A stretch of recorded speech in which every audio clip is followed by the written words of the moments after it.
כך נראית פעולת תג מחיר שהסתבכה.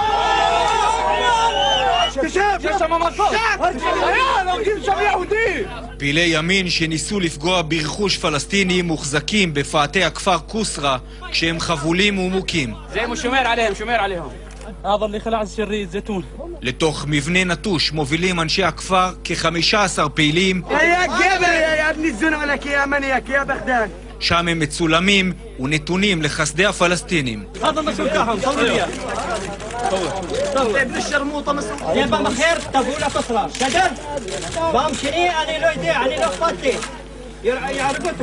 האירוע התחיל כשפעילי ימין ביקשו על פי החשד לנקום בפלסטינים לאחר שכוחות הביטחון הרסו הבוקר בנייה לא חוקית במאחז אש קודש. ضربوا شاب صغير في البلد في قصرة وهاجموا المزارعين فالأهالي خرجوا من القرى وحاصروهم في البيت هذا. אלא שבניגוד לאירועים קודמים שבהם פגעו המתנחלים בפלסטינים חסרי אונים, הפעם הופתעו פעילי הימין בידי המון פלסטיני שגבר עליהם במקלות ובמעדרים.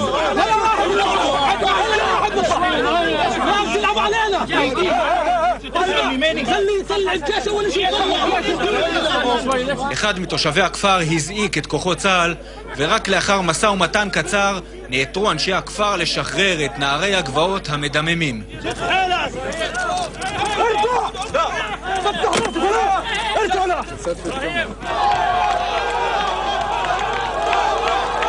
בטקס השפלה חסר תקדים בתולדות הימין הקיצוני, מועברים פעילי הימין החבולים כשהם מלווים בידי קצין צה"ל מצד אחד ואנשי הכפר מצד שני.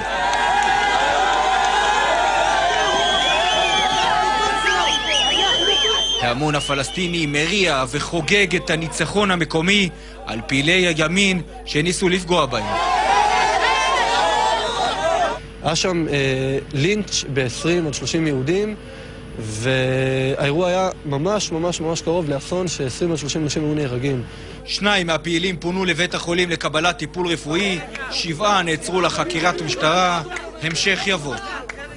אורי שרון כתבנו, המשך יבוא, ובצה"ל לא חוסרים במילים קשות מאוד על אותם צעירים שנכנסו לכפר. נכון, בצה"ל קודם כל מגנים בחריפות את פעילי הימין האלה וקובעים חד משמעית שהמטרה שלהם הייתה פעולת תג מחיר, כלומר לפגוע ברכוש פלסטיני, כי למתנחלים יש כמובן גרסה אחרת שהם הלכו לטייל, אז במערכת הביטחון לא מקבלים את הגרסה הזאת. מתחקיר ראשוני שנערך היום במערכת הביטחון עולים כמה דברים. קודם כל, מי שמנע לינץ' של ממש שיערכו פלסטינים באותם פעילי ימין, באותם נערי הגבעות, אלה פלסטינים מהכפר קוסרה שחצצו בין פעילי הימין שהוחזקו שם בתוך הכפר לבין ההמון הזוהם. דבר נוסף, אותם פעילי ימין 15 עד 18 הוחזקו כשעה וחצי בידי אנשים מהכפר, ועד כל זה בזמן שצה"ל מוזעק ותצפיות של צה"ל רואות ונערכים לחילוץ. בחילוץ עצמו השתתפו מאות חיילים ושוטרים. בהחלט אירוע מאוד חמור, גם בצה"ל מגנים את זה בחריפות. פעולת תג מחיר שהייתה יכולה לעלות מחיר הרבה יותר גבוה, ובכוחות הביטחון מבטיחים שכבר בימים הקרובים יהיו מעצרים נוספים. רועי, תודה. תודה.